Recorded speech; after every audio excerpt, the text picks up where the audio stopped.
Hi folks, it's a nice sunny afternoon and I'm going to do a spot of metal detecting in one of my favourite places, the meadow.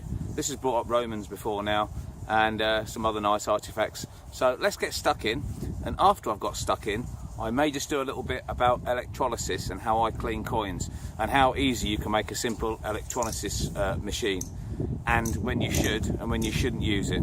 So that's for later. Anyway, as I said, let's get stuck in.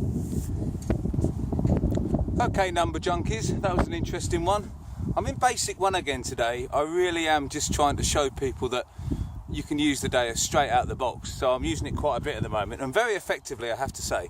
That was a slightly spitty one in the 80s, turned it over, and that's now a pure one in the 50s, about 53, and a much cleaner signal. So something was just stopping it, but there was enough there to tell me that I should go after it, and it's over there. And anybody who knows anything about detecting knows that steady 50s is often silver. So, well, it is on the dais anyway. Oh, it's fallen out. There it is. Oh, it's a little disc. Oh, okay. Is that a 0 on it? A little disc with a 0 on it? Bring that up to the camera. I'm not quite sure what that is. It's like a little round little tab with, it's definitely got a 0 on it, maybe some other lettering. I'll clean that up and put a still on, or we'll have a little look later on. But yeah, a little artefact. Well, I was going after a deep one in the long grass, as you can see. I have to watch out for the creepy crawlies. And I went to put the old pointer down the hole, and it was sitting there. Now, I don't know what that is, but it's giving me a fantastic signal, so it's definitely a work piece of metal. It might be off of a pot, I'm not sure. It's heavy, you can see it's broken there, but that's got some age to it. But what exactly it was once, I'm not too sure. But yeah, definitely not modern in my opinion.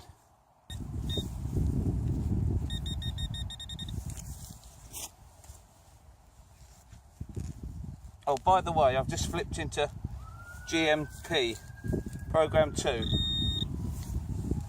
The kind of signal and target this was, you get the same numbers and you get the same tones on this one, so it's not really any different. Oh, first pistol ball of the day. Oh, I've given that one a little kiss. A little bit of a silver there, but yep, 5 pistol balls in one day is the record on this meadow. And we're off with our first one in about the first 30 minutes. So we'll see how we get on the pistol ball count. Okay, so it turned out to be a bit of junk, but it proved a point there, didn't it? I mean, that was 80s. Then I turned the sod over and it went to 50s. And on the pistol ball before, it was the opposite. It started with low numbers and then it went to high numbers. When people say learn the numbers on your machine, it's a very, very broad guide. Yeah, if you're coin shooting in the first 3 or 4 inches, maybe. But if you're doing any other kind of hunting, they are just a rough guide. You've got to go on your tones, because numbers will change with varying depth of the target. The same target will come up with different numbers. So, why would you believe them? Okay, signal in the 70s in gold max power. Let's see what we got.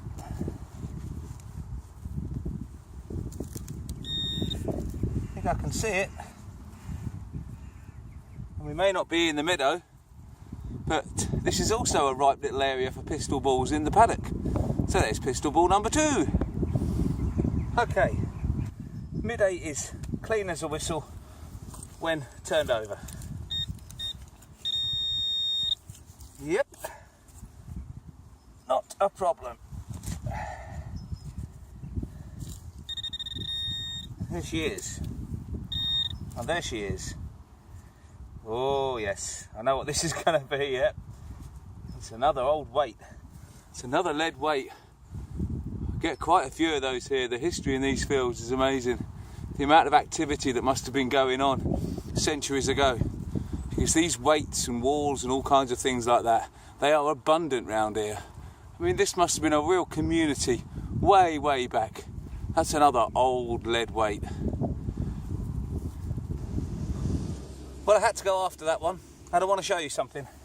Regardless of what this is,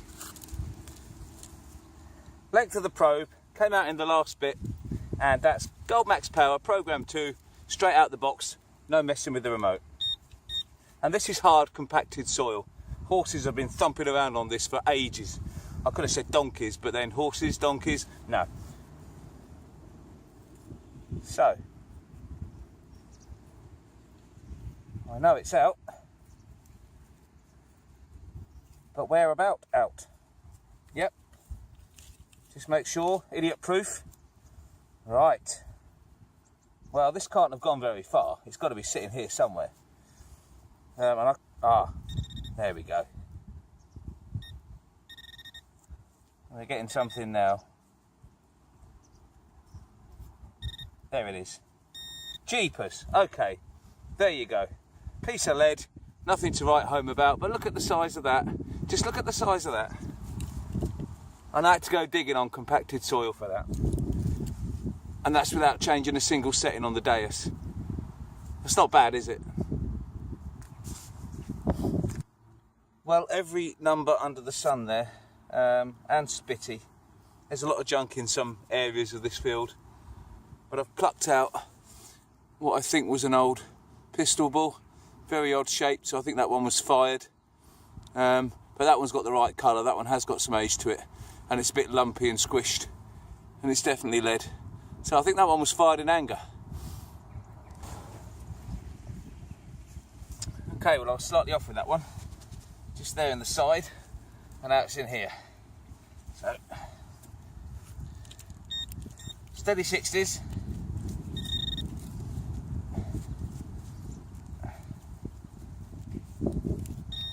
Yeah, I think I can see it.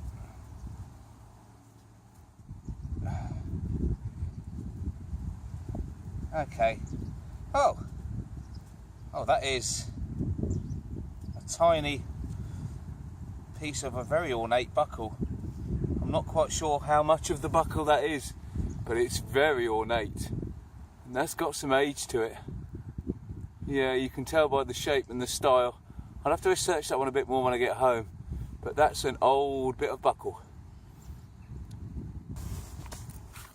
Okay, beautiful signal here in the late afternoon sun. Yep, I thought it was up near the top. Because it double bleeped once I did the sod.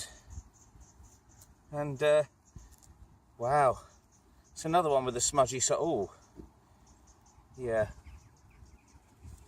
Pretty sure that's another pistol ball, but look at that. That's got a right chunk out the side. I think that's been definitely fired. So, it was all kicking off around here. Okay, so I've come away from the hole. It was a spitty signal. I wasn't going to bother filming it. And then I went, oh. So let's play Roman coin, dodgy shaped button, or thingy.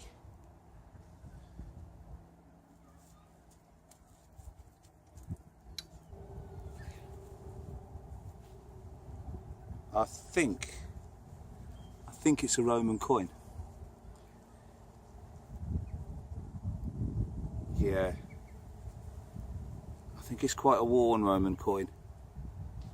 Let me give it a squirt and I'll come back to you.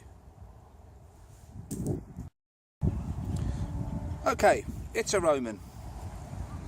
It's a bit of a worn Roman, but it is a Roman. There is a head on there.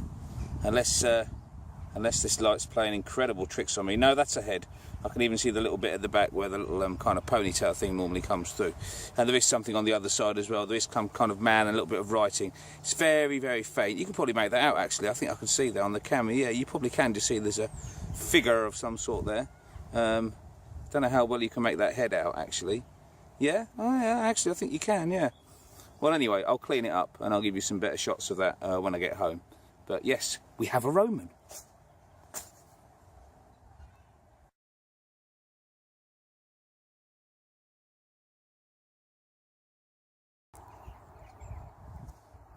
I hope you can see that setting sun in the distance. It's just about to drop below the tree lines and it's absolutely gorgeous. Just about, Why am I pointing at it? You either can see it or you can't see it. So that's a bit stupid, isn't it? Okay, let's go home. Let's clean up that little Roman, see what detail we can get off of it, but not with electrolysis, because that's not nice to Romans. But it is quite nice to some other finds. So I'll get the gear out, show you how easy it is to make an electrolysis kit at home, and I'll kind of show you what it's good and bad at, so you've got an idea. Okay, let's go and get stuck in.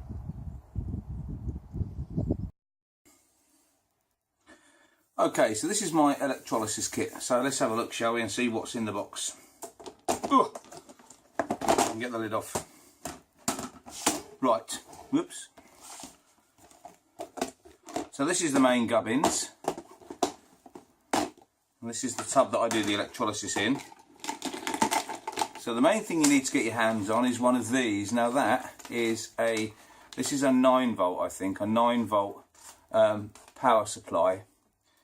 And it would have gone together at the end, and it would have had a piece on to go into a cordless drill, something like that, those kind of appliances. But what you need is you need one that's got the 2 cables, and you need the one with the live white lines on it and the neutral that's just black usually. So you don't want to go above 14 volts apparently. Above 14 volts things turn a bit nasty. So what I've done is I've split those, I've taken the end off, split them, and I've put crocodile clips on them, and the crocodile clips have got little covers over them, a black one and a red one, and I bought those on purpose because the black is live, the black is neutral and the red is live. And that's important because if you put the red live on your finds, it's not good for them. You have to put the black neutral on the find, and on the red you need to put that on something that's stainless steel really, and that's what all the people on YouTube that I've watched do. They use stainless steel. And you literally do what I'm going to do now. I'll take you to the next stage, but that's the most important bit because that's where your power comes from. And what I'll do then is I'll show you how I set the rest up. Okay, so in my tub now I've got a very, very corroded coin.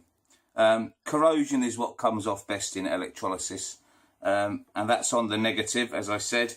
There's my stainless steel spoon with the positive, that's clamped on, and that's warm water with bicarbonate of soda and salt.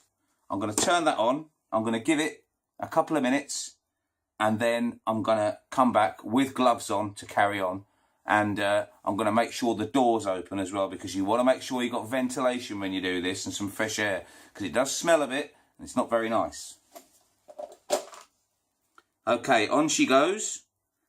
And straight away that coin is bubbling like mad. That is reacting. That's bubbles fizzing off of that like crazy. So I'm going to go and get my gloves, open the door so that I've got some fresh air, and then we'll come back in a couple of minutes and we'll see what's happened to the coin.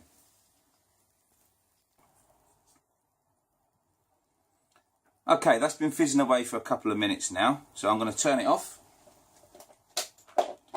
unplug it, take it out. I've managed to only find one glove, and it's hard to say really.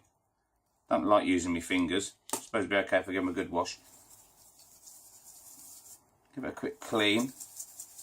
Now some of that has gone off and the water has gone a slight bit of a funny colour, but it just shows how cruddy it is because it hasn't moved a lot. But there's a definite raised bit in the middle which could be a head. I'll show you this a bit closer in the light by the window when we're finished. But for now I'll just see if I can actually physically see anything. Actually, yeah, I think that's definitely uncovered something. But I don't know whether it's uncovered more grot or whether it's actually uncovered part of a coin. Right, this one's going in for another bath. It was particularly cruddy, to be honest, so you know it doesn't surprise me that it can take another bath, but that's what it's going to have. So on goes the plug. Back in another couple of minutes. Okay, so that's had a couple more minutes now, and that really is fizzing away like an Alka-Seltzer, like one of these tablets. If you don't know what an Alka-Seltzer is, yeah, that's fizzing like mad. And don't worry about that. If you do try this and you see fizzing bubbles coming off of your find, that is what it's supposed to do. It's reacting. Let's turn it off. Let's take her out. Oh yeah. Okay. So that's had a total of about 4 minutes. And it's definitely changed the coin. No question about that. So what I'm going to do now, I'm not going to go mad and show you loads and loads of coins. I've got a load of other ones here. But this is just a short starter for 10. If you like this idea, there's more detailed videos on YouTube. And I'm not going to put a massive piece on the end of my video about this. It's just to give you an idea. But let's go outside, have a look at this in the light. And I'll tell you what I think compared to when I started. And I'll give you a few do's and don'ts and tips about electrolysis at the same time.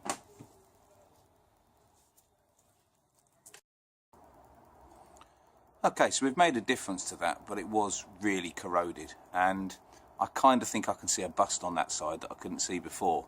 Not a lot on that side, but that was a real grot. But it has removed quite a lot of rubbish. So when would I use electrolysis? On stuff like this, basically, and old coppers if I just want to see a date. It's really for corroded coins, coins with a bit of growth, a bit of mould on them, that you just want to move it off. But you do not want to use it on anything precious. You don't want to use it on your golds and your silvers, and you don't want to use it on your nice finds, because it can be very harmful. So that was just a taster. If you want to know a bit more about electrolysis and a few more tips and tricks, there are plenty of other more in-depth videos on YouTube. So go and check them out if you fancy trying this. It can be effective, but you do have to be careful, and you definitely want to start by playing around with junk. Okay, on that note, good luck, happy hunting, and I'll see you soon.